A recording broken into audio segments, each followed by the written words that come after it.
madam. Madam. Dahil uuwi ka na, kailangan mong pagdaanan ang challenge na yan. Kailangan mong maipasa yan. Putik na yan. Para maibig ka na sa bahay ni Kuya.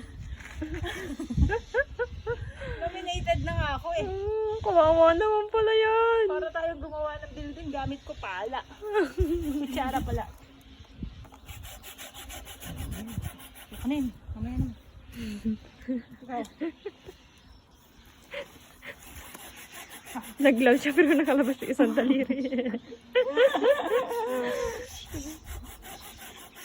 Ang ganda-ganda mo pag nakaporma. Tignan mo yung tsura mo. Para kang gusgusin.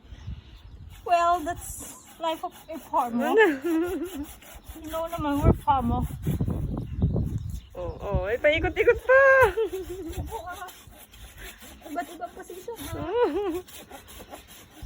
Paling naman.